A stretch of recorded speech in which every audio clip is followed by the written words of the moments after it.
नमस्कार, मी सविता तोत्रे. मैत्रिणींनो, आजच्या व्हिडिओमध्ये मला तुम्हाला काही दाखवायचंय आणि खूप महत्वाचं आहे. म्हणजे तुमच्याकडे पण कस्टमर येतात, साड्या ब्लाऊज घेऊन येतात, असं भरपूर व्हिडिओमध्ये मी सांगते. किंवा आपण स्वतः साडी घ्यायला जातो, तर काही गोष्टी बघायला पाहिजेत. कस्टमरला पण सांगते मी आणि व्हिडिओमध्ये पण सांगते. आणि जे टेलर आहेत त्यांना किती त्रास होतो ह्या गोष्टीचा, हे मला तुम्हाला आज दाखवायचंय. हे बघा, ही साडी आहे. आता मी हिला काढली कारण मला हा ब्लाऊज संध्याकाळपर्यंत द्यायचा आहे. मी अस्तर पण घेतलं इथं, हे बघा गडी करून ठेवले. हा फोर्टच ब्लाऊज शिवायचा प्रिन्सेस कट. हा आहे 30 साईजचा. आता तुम्हाला ही साडी दाखवते. ही साडी, आता तुम्ही एवढे पैसे देता साडीला, तर साडी चेक करून घ्यायला पाहिजे. भरपूर व्हिडिओ मध्ये सांगितले की साडी चेक करून घेत जा. काही ताई येत ना, त्या फक्त आवडली साडी उचलतात, घडी येतात घरी घेऊन आणि बघतच नाहीत की त्या साडीला काही प्रॉब्लेम आहे का, आतमध्ये काही फॉल्ट आहे का. आणून बरेच दिवस ती घरात ठेवलेली असते. महिना जातो, 1.5 महिना जातो, 2 महिने जाते. जेव्हा मग त्याचा तहान लागली तेव्हा आड खांदायचा किंवा विहीर खांदायची, तसं गंमत आहे. तेव्हा मग आता आपल्याला अर्जंट गरज आहे, काहीतरी फंक्शन निघालंय, कुठेतरी जायचंय, मग जायचं टेलरकडे ब्लाऊज टाकायला. द्या ना ताई एवढं शिवून, प्लीज एवढं शिवून द्या.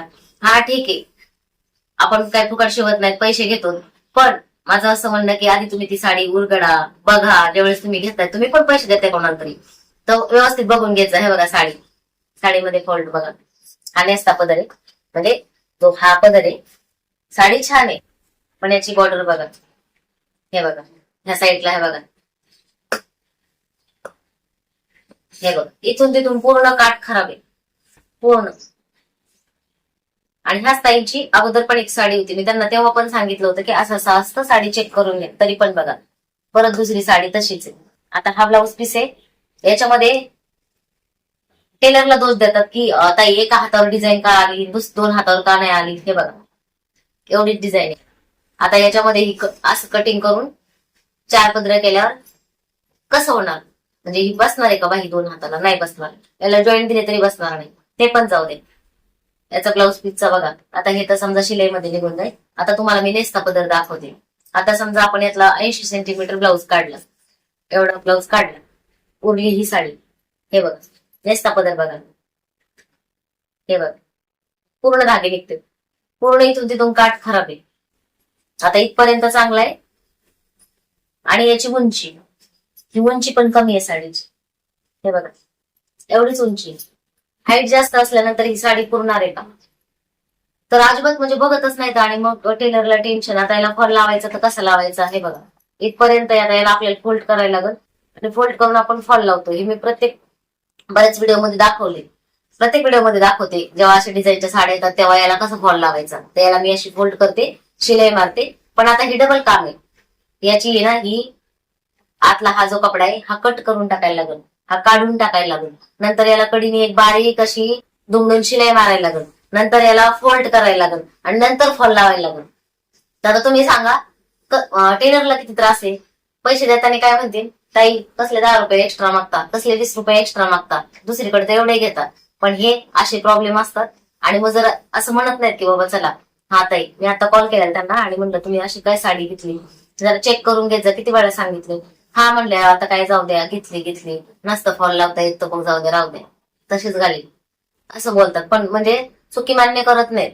आणि जर समजा आता मी फोन करायच्या अगोदर, ब्लाऊज कटिंग करायच्या अगोदर जर मी हे बघितलं नसतं, डायरेक्ट ब्लाऊज काढला असता, कटिंग केला असता, नंतर म्हणले असते ताई तुम्हाला सांगायला काय झालं. तर असे पण कस्टमर असतात, आपल्याला दोष येतो किंवा आपल्याला येड्यात काढतात. त्याच्यासाठी अगोदर चेक करायचंय, नंतर ब्लाऊज पीस काढायचंय. मी आता साडी खुलली, मी नेहमी फुलून बघूनच घेते. पण आता काय झालं की म्हणलं जाऊ द्या, त्यांनी आता मागच्या वेळेस त्यांना सांगितलं होतं की असं फॉल्ट आहे साडीमध्ये, तर आता त्यांनी बघून घेतली असेल. आता मी खोलली, ब्लाऊज मला आज द्यायचंय. तर खोलल्यानंतर आता हा प्रॉब्लेम आला, तर मी फोटो काढला, व्हॉट्सअपला पाठवला, कॉल केला आणि सांगितलं. कारण उद्या असं नको म्हणायला की ताई ते 1 हातालाच कसं आलं, 2 हाताला का नाही आलं, असं बोलायला नको. किंवा ह्या साडीमध्ये फॉल्ट आहे मग तुम्ही आधी का नाही बोललात, असं म्हणायला नको. तर त्या बोलले की साडी बरेच दिवस झाले घेतलेली, आता ही काय बदलून मिळणार नाही. म्हटलं ठीक आहे, आता मी याला ऍडजस्ट करून म्हणलं देते शिवून. पण नंतर मला दोष नको ना, त्याच्यासाठी मी कॉल केले. ह्या व्हिडिओमधून मला तुम्हाला हे सांगायचंय की साड्या घेताना स्वतःची असू द्या किंवा कस्टमरची असू द्या, चेक करून घेत जा. ब्लाऊज पण बघत जा चेक करून. किंवा साडी लांबरून दे का ते पण बघत जा. आता काही साड्या अशा असतात ना, ते लांब भिरून दिल्या नसतं. ब्लाऊज जर काढला आणि साडी जर मोजली नाही तर मग साडी आपली पडते. आणि मग कस्टमरला गैरसमज होतो कस्टमरचा की ताई तुम्ही मग आधी नाही सांगितलं, मग ब्लाऊज पीस नसता काढला, त्याच्यावर कॉन्ट्रास्ट शिवला असता, मग असे प्रॉब्लेम येतात. तर तुम्ही नवीन शिकत असता किंवा नवीनच टेलर काम सुरू केलं असेल, तुम्ही बाहेरचे कस्टमरचे ब्लाऊज पहिले शिवत नसताना आता शिवायला सुरुवात केली असेल, तर ही चूक करू नका. डायरेक्ट आहे ना कस्टमर समोरच आल्यानंतर साडी ब्लाऊज चेक करून घेत जा. ब्लाऊज पीस किती निघतोय ते पण चेक करत जा, ब्लाऊज त्याच्यात बसतोय का नाही ते चेक करत जा, डिझाईन कोणत्या साईडला येते हे पण चेक करत जा, साडीची उंची कमी आहे का जास्त आहे ते पण चेक करत जा. साडीला साडी लावून बघत जा की साडी लांब रुंद आहे का. साडीतला ब्लाऊज काढल्यानंतर काही करता येत नाही, मग कस्टमरने जर भरून मागितली साडी मग काय करायचं. आणि आता अशा गोष्टी घडायला लागल्यात. पहिले कस्टमर समजदार होते, आताच्या ज्या नवीन पिढीतल्या मुली येतात त्या समजून घेत नाहीत, त्या लगेच म्हणजे काही ना काही, हा मग तुम्हाला कळत नाही का, तुम्हाला असं नाही का. आता मी माझ्यासोबतच जे झालेली घटना आहे ते तुमच्यासोबत व्हिडिओ शेअर केला होता की थ्रेडचा विषय लय हाड आहे. थ्रेडवरून माझ्यासोबत पहिल्यांदा असं झालं होतं. कारण आताच्या मुलींना थोडंसं पण इकडे इकडे चालत नाही, तर त्यांना त्यांच्यासोबतच ह्या गोष्टी क्लिअर करायच्या आता. समोरासमोर क्लिअर केलं म्हणजे टेन्शन राहत नाही. तर मला हे सांगायचं ह्या व्हिडिओमध्ये. आणि हा आहे 30 साईजचा ब्लाऊज, प्रिन्सेस कट ब्लाऊज आहे. तर आता हा मी घेणार आहे कटिंग करून. तर हे बघा, डायरेक्ट जर तुम्हाला कपड्यावर ब्लाऊज कटिंग करायचं असेल तर हे बघा अशी घडी घालायची. हे अस्तर आहे, हे 1 मीटर अस्तर आहे. कोपरापर्यंत लांब राहिला 1 मीटर अस्तर लागतं. काही ज्या ताई नवीन शिकतायत त्यांना माहित नसतं अस्तर किती लागतंय, तर त्या म्हणतात की ताई अस्तर किती घ्यायचं. तर कोपरापर्यंत बाही असेल तर 1 मीटर अस्तर घ्यायचे. जास्त मोठी साईज असेल तुमची 40च्या वरती, कोपरापर्यंत बाही असेल, छातीचा भाग जास्त असेल तर 1.25 मीटर पण अस्तर लागतं. 1 मीटर अस्तर मध्ये ब्लाऊज बसत नाही. आणि हाईटवर असतं, म्हणजे बाहीची उंची जर 10 पर्यंत 10.5 पर्यंत असेल तर मग ब्लाऊज 1 मीटर मध्ये बसतं. ब्लाऊजची उंची पण 14 पर्यंत असेल तर 1 मीटर मध्ये आरामशीर ब्लाऊज होतो. म्हणजे अस्तर 1 मीटर असेल तर, किंवा साधा ब्लाऊज जर 1 मीटर असेल तर त्याला थोड्याफार पट्ट्या कमी पडल्या तर लावता येतात. पण जर समजा पूर्ण उंची 15 15.5 आहे आणि छातीचा भाग पण जास्त आहे, 40च्या पुढचा ब्लाऊज आहे, तर ब्लाऊज बसत नाही. आणि बाहीची उंची पण 11 11.5 असेल तर 1 मीटर मध्ये होत नाही, मग 1.25 मीटर अस्तर लागतं.